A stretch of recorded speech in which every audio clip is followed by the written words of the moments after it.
Hello అండి, welcome back to Raji multi vlogs. ఎలా ఉన్నారు? నేనైతే చాలా బాగున్నానండి. ఈరోజు మన వీడియో వచ్చేసి వినాయక చవితి సెలబ్రేషన్స్. జనరల్గా ఫెస్టివల్ అంటే ఏదైనా ఒక రోజు సెలబ్రేట్ చేసుకుంటాం, 2 రోజులు సెలబ్రేట్ చేసుకుంటామండి. కానీ వినాయక చవితి అంటే మాత్రం పండగ ముందు రోజు నుంచే హడావిడి మొదలైపోతుంది. వీధుల్లో మండపాలను ఏర్పాటు చేస్తారు.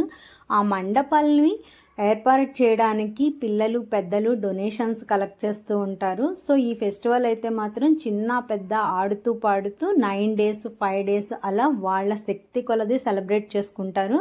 సో ఇంట్లో అయితే మాత్రం జనరల్గా 1 day సెలబ్రేట్ చేసుకుంటాము.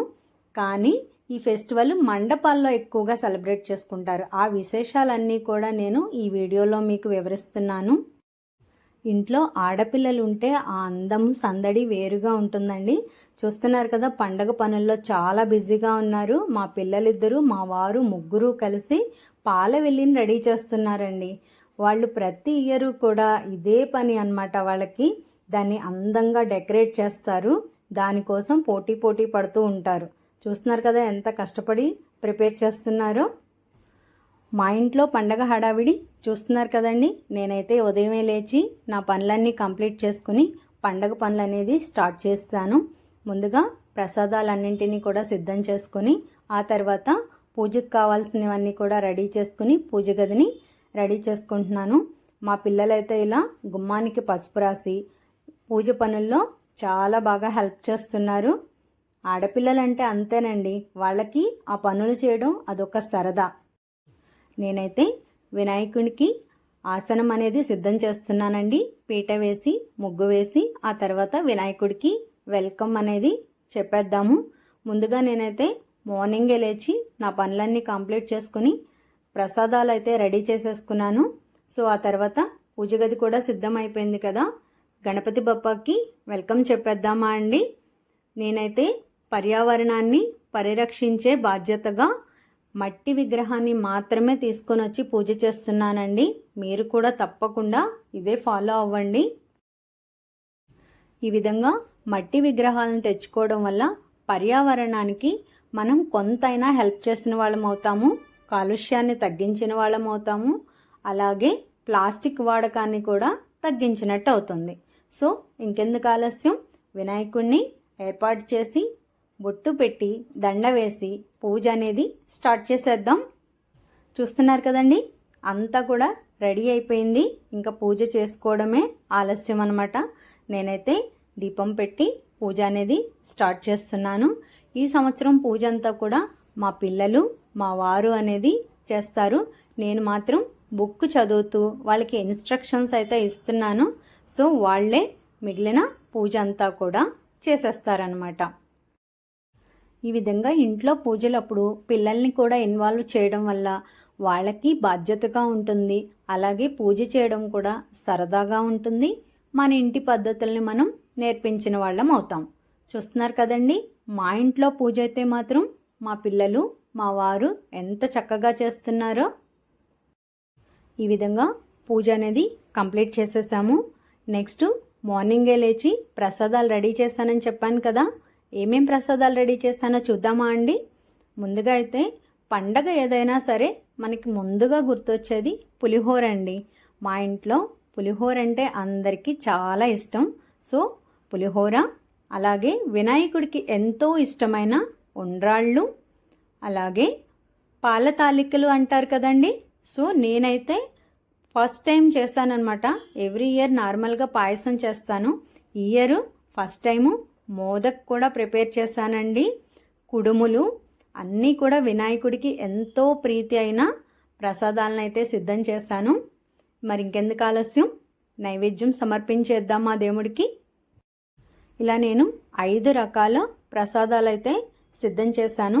దేవుడికి నైవేద్యంగా సమర్పించేసి ఆ తర్వాత మా పిల్లలు వినాయకుడికి ఎంతో ఇష్టమైన పాటలు కూడా పాడి వినిపించారు.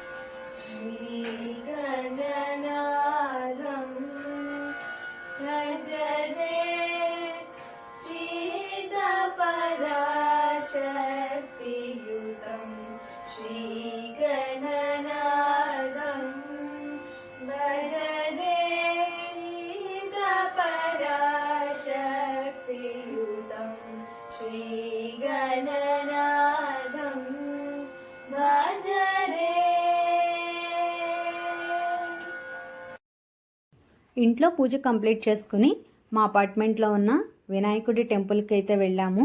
అక్కడ వినాయకుడిని దర్శించుకొని ఆ తర్వాత అపార్ట్మెంట్లో 2 విగ్రహాలను ఏర్పాటు చేశారండి. ఫేజ్ 2లో, ఫేజ్ 1లో. ముందుగా ఫేజ్ 2లో ఉన్న వినాయకుడి విగ్రహం దగ్గరికి వెళ్ళి దండం పెట్టుకొని దర్శించుకొని పంతులు గారి బ్లెస్సింగ్స్ తీసుకొని కొన్ని ఫొటోస్ తీసుకున్నాము. ఆ తర్వాత ఫేజ్ 1లో ఉన్న మరొక వినాయకుడి విగ్రహం కూడా ఉంది. అక్కడికి కూడా వెళ్ళి దేవుణ్ణి దర్శించుకొని అక్కడ కూడా బ్లెస్సింగ్స్ తీసుకున్నాం. ఇక్కడ ఒక ఇంపార్టెంట్ విషయం చెప్పాలండి. ఫ్యామిలీ మెంబర్స్ మ్యాచింగ్ వేసుకుంటాం కదా, ఇక్కడ మాతో పాటుగా మీరేనా ఎప్పుడు మ్యాచింగ్ వేసుకునేది, మేము కూడా మ్యాచింగ్ వేసుకున్నాం మీకు అంటూ మా పిల్లలతో పాటు మ్యాచింగ్ వేసుకున్న వాళ్ళందరూ కూడా ఇలా సరదాగా ఫొటోస్ తీసుకున్నారు. చాలా చూడముచ్చటగా అనిపించింది. ఆ తర్వాత ఫ్రెండ్స్, మిగిలిన ఫ్యామిలీ మెంబర్స్తో ఫోటోగ్రాఫ్స్ తీసుకుని అందరికీ పండుగ విషెస్ చెప్తున్నారు కదా. ఈ విధంగా చాలా సరదాగా వినాయక చవితి ఫస్ట్ డే అనేది జరిగింది. మార్నింగ్ పూజ కంప్లీట్ అయిపోయింది. నెక్స్ట్ ఈవినింగ్ పూజ కోసం వెయిట్ చేస్తున్నాం.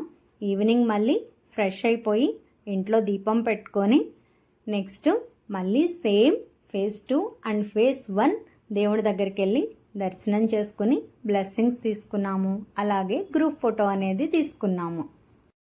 అసలైన వినాయక చవితి సందడంతా కూడా సాయంత్రమే మొదలవుతుందండి. చిన్న పెద్ద అందరూ కూడా సాయంత్రం 7 గంటలకల్లా మండపాల దగ్గర చేరి పూజ కంప్లీట్ చేసుకుని సరదాగా కబుర్లు చెప్పుకుంటూ చిన్న పెద్ద ఆటపాటలతో చాలా ఎంజాయ్ చేస్తారు. ఆ ఆటపాటల ఎంజాయ్మెంట్ మీరు కూడా చూడండి. మరి